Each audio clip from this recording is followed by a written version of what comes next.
Peace be upon you. It's been a minute.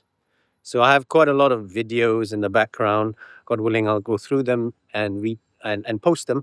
But this is the latest and greatest from today. I wanted to talk about 488. أعوذ بالله من الشيطان الرجيم. فما لكم في المنافقين فئتين.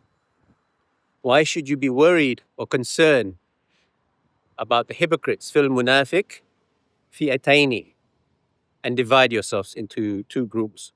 Wallahu arkasum bima kasabu, and God is the one who's going to pay them. Arkasahu is to pay, is the accusative case. God is paying for the works that you have done. Bima kasabu, or the hypocrites has done. Aturiduna an tahdu man adallallah. Do you wish to guide someone that God has decided, or someone that God is sending astray? Right? It's like God is saying, this one is a hypocrite, this one is going to hell, munafik, he's going to hell. And you're dragging your feet, you're dragging them by the back or the hands and saying, oh, you can't go. You're a believer. That's not your problem. وَمَن يُضْلِلِ اللَّهُ فَلَن تَجِدَ لَهُ سَبِيلًا. For those God sends astray, you will never find a path for them. Sabila is a path. So this verse is cited quite frequently, and it's used to identify the issue of hypocrisy. The next verse, it talks about how if they strive and mobilize with you, yuhajirun.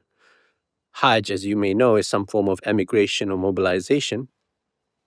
Then you can consider them friends if they don't fight you, basically.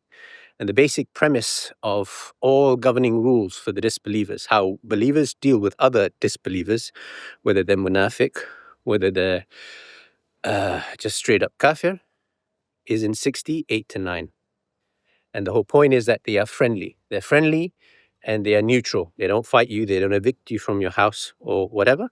You can befriend them. This is only true for the disbelievers. For the hypocrites, you can only befriend them if you have a suspicion that someone is a hypocrite. You can only befriend them if they are mobilizing with you. Now, mobilization is the key word here. And the munafik root is someone who's duplicitous, someone who attempts to deceive God through their words, but their hearts harbor doubts. They're not really believers. They're condemned to the lowest pit of hell in 2:8 and 2:9. God is saying the disbelievers are the ones that sit among you and they spread poisonous doubt.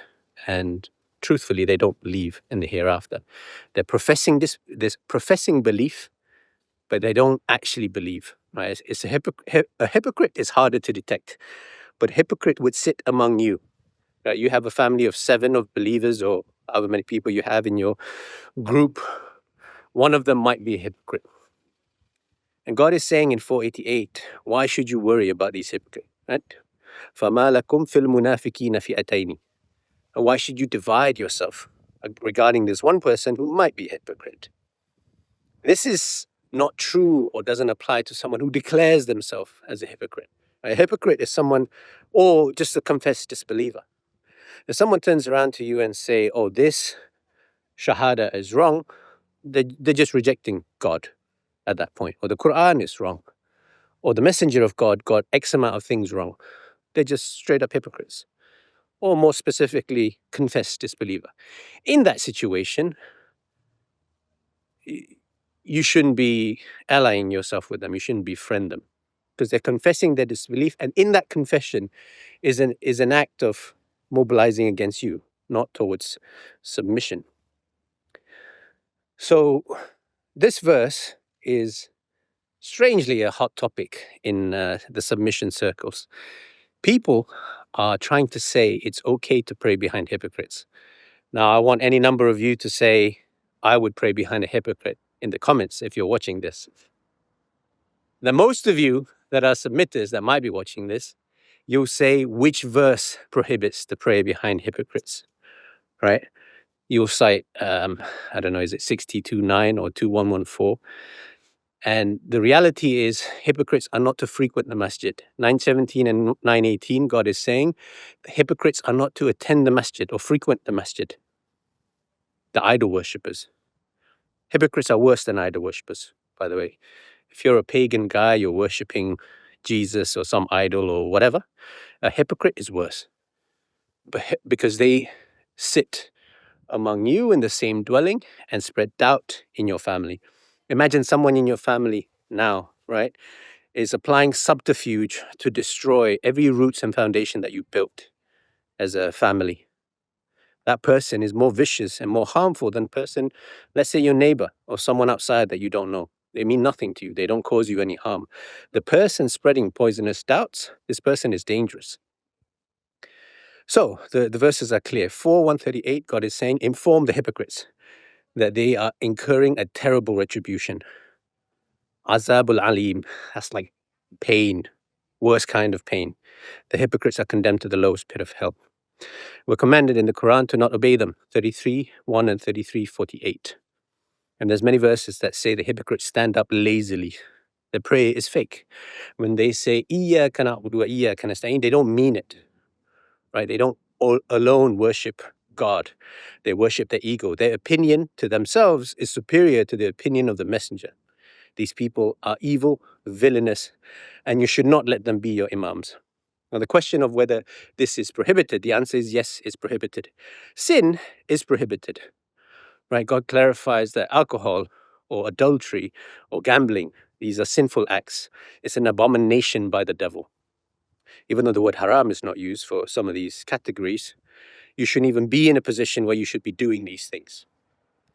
And in 5:2 and in 4:85, I'll slowly give it space because I have to present quite a bit of verses for you. It's saying you get a share for the facilitation of what you do, right? You start a business or you send someone to the brewery and they start drinking, having a piss up and getting drunk. You get a share of that sin. Even though you didn't drink, you just drove him there. So the idea of sin is such that your facilitation of sin is in itself sin. You get a share of that sin. That guy is getting 100% of the sin, 100 sin, however sin is qualified. God is saying that for whatever you do, for every transgression, for every sin, you are paid precisely only for that sin. Nothing more, nothing less. But if you do something righteous, if you're truthful, if you donate, if you're charitable, then God is repaying you multiple times the deed of your righteousness. Now, so you're paid exactly for your sin, right? And ultimately what happens is that sin is prohibited. This is clear in the Quran. Sin is prohibited. Eating the pork is prohibited. 6:145, right? Illa, shall I tell you what's truly prohibited? Lahm khinzir is there. The meat of pigs is there. So if you eat it, you might be a weak believer and say, I can't stop myself. That's fine. That's still a sin, but you haven't declared yourself as a hypocrite. But if you say it is not prohibited, then you're a hypocrite. Because you're not just committing the sin, you're saying the sin is not a sin. That's a big deal.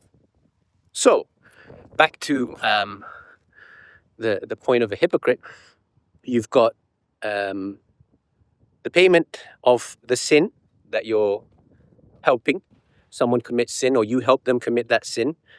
You're getting a share of that sin, 5:2 and 4:85, I think. And so, prohibition of the sin is that you have to obey if they're your imams. You would be facilitating their sin. You would be facilitating someone who's going to the lowest pit of hell. And God is asking you, do you want to give God a reason or excuse against you? Right?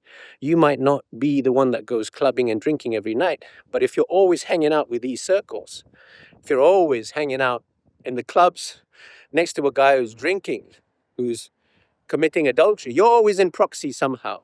What does it look like? You look like one of them, right? And if you stand, breathe, you have the shape, form, and function of a hypocrite, you smell like one, you look like one, then you are one. You've qualified yourself as one by being a compromiser. And God says in the Quran, the compromisers are the fuel for Gehenna, the fuel for hellfire, Jahannam. So don't compromise. And 488 is specifically saying to you, look, I don't know this guy is a hypocrite or not. Any number of person in your clique. God is saying, don't worry about these people. God has got them sorted. And if God is sending them astray, whatever you did, whatever you think you're doing, any number of efforts to sway them from their disbelief will not help, because the Almighty Creator has decided to send them astray. Right, the last verse, وَمَا يُدْلِلِ اللَّهُ فَلَنْ تَجِدَ لَهُ سَبِيلًا. You will not find a way for these people. They're done. They're done, they're cooked. Anyway, that was 488. I'm glad to be back on TikTok. God willing, I'll keep making more of this. I've been quite busy and engaged, but peace be upon you.